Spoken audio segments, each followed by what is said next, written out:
Boa tarde a todos. Meu nome é Luiz Guilherme e eu vou apresentar um pouco sobre a evolução e a introdução das plantas no meio terrestre. Vou começar com uma breve introdução e explicando algumas coisas certas delas. Bom, é impossível imaginar a Terra sem as plantas, certo?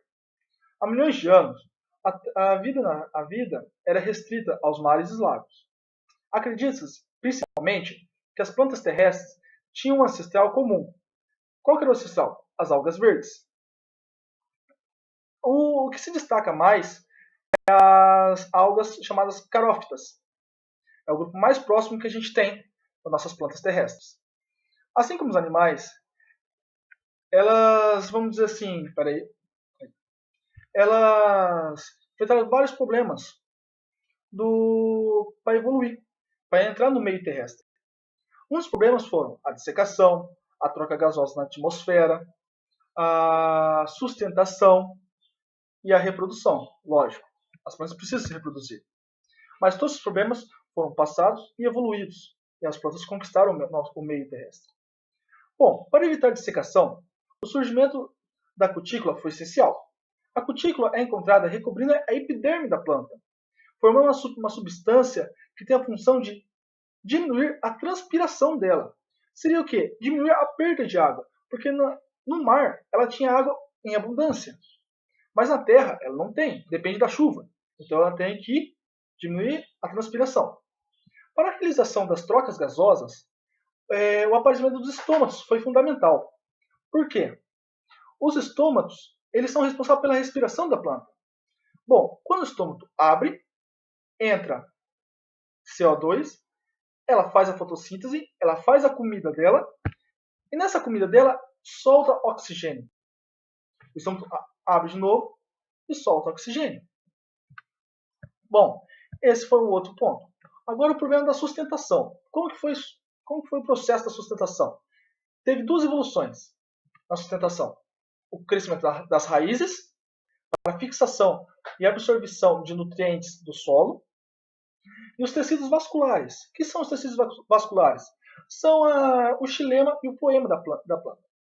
O xilema, ele pega a seiva bruta, que é das raízes, e leva para a planta, lá nas folhas, para fazer a fotossíntese e tudo, para fazer a comida dela, e o floema, ele distribui a comida para todas as plantas. Mas o xilema, ele tem uma pequena camada um pouquinho mais grossa que o floema. Ele dá uma certa sustentabilidade também. Bom, e o problema da reprodução? Foi relacionado com o surgimento dos esporos. Esporos? Calma aí, vamos explicar. Os esporos são uma grande, vamos dizer assim, adaptação, pois ele pode ser levado tanto por vento e tanto por água. Além disso, outras adaptações foram relacionadas à reprodução. A capacidade do zigoto permanecer retido em algum tempo no gametófito, entre outras. E confere também a proteção ao embrião. Esse processo das plantas levou as plantas a conquistarem o meio terrestre. Bom, quais que foram as primeiras plantas no nosso meio terrestre? Foi as briófitas. Briófitas? O que é briófitas? Briófitas seriam os musgos.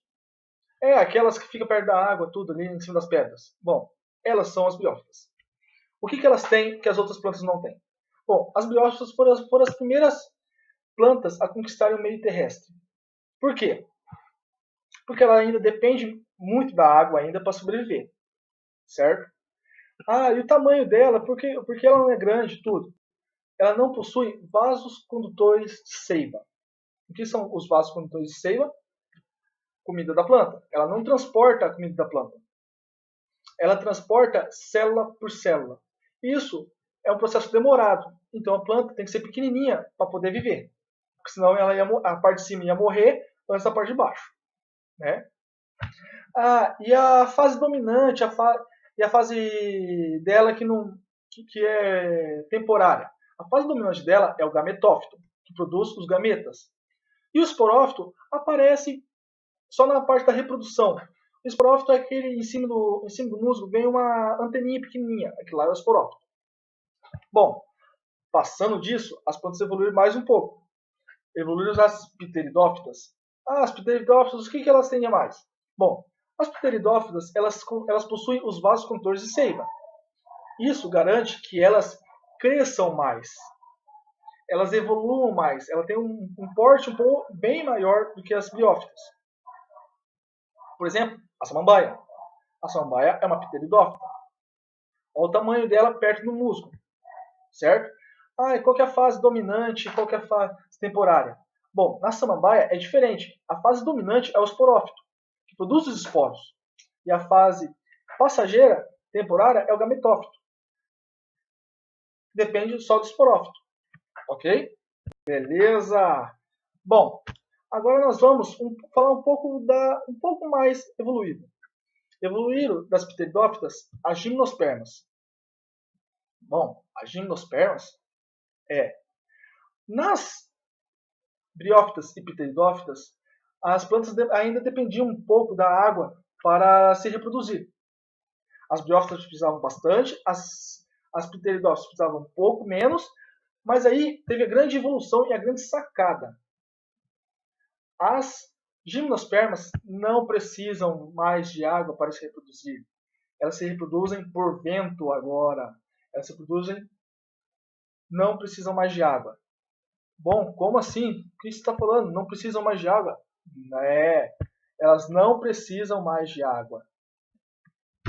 Bom, e a semente? O que tem na semente dela? Bom, ela possui semente, mas não possui fruto. Como assim? A semente dela é recoberta. Ela não precisa de uma camada a mais para proteção. E também, esqueci, mas é bem importante. As gimnospermas, elas não contêm flores. Só a angiospermas.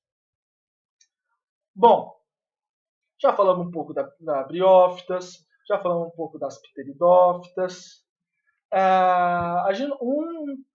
Esqueci também. Um dos exemplos da gimnosperma é o pinheiro. E um pouco da semente lá que eu falei é semente nuas. Certo? Aí, por fim, para acabar, vem as angiospermas. Elas são as plantas mais evoluídas que tem. O que elas apresentam? Elas apresentam fruto, elas apresentam flor, elas apresentam sementes protegidas. Bom, sementes protegidas. E não dependem de água a mais.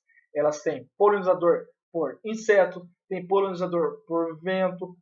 Então, esquece água, não precisa mais de água. Bom, essa foi a conquista das plantas para o meio do meio aquático para o meio terrestre.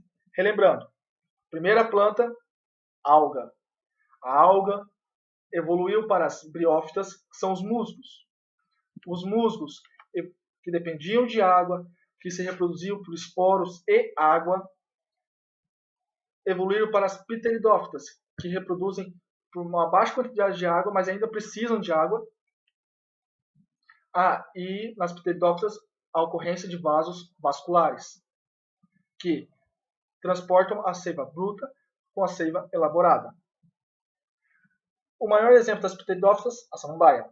Passando das pteridófitas, vamos para a gimnosperma. Gimnosperma não depende de água mais. E contém sementes nuas, ainda tem vasos condutores de seiva, né? E o maior representante delas são os pinheiros. E depois das gimnospermas vem as angiospermas. São as mais evoluídas, que contém flor, fruto e semente. E não depende de água. Tem outros polinizadores para fazer o processo deles. Então, esse foi um pouco da evolução bem resumida das plantas e a conquista do meio terrestre. Espero que tenham gostado. Muito obrigado.